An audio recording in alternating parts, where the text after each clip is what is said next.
দারিদ্রতা কি মানুষকে অসৎ করে? দারিদ্রতা মানুষকে অসৎ বানায় না, দারিদ্রতা মানুষকে পরীক্ষায় ফেলে।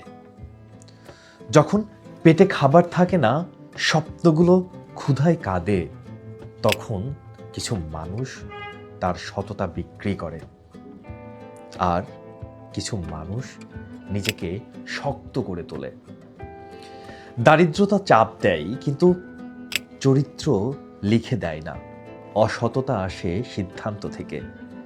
দারিদ্রতাকে দাঁড় করানো হয় অজুহাত হিসেবে, কিন্তু দারিদ্রতা কখনো অজুহাত হতে পারে না, কারণ অনেক দরিদ্র মানুষ চরম কষ্টেও সততা ছাড়েন না।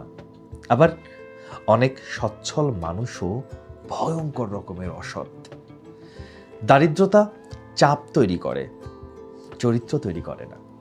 আর সবচেয়ে ভয়ঙ্কর দারিদ্রতার টাকা না, ভয়ঙ্কর হলো নিজের নীতিকে হারিয়ে ফেলা।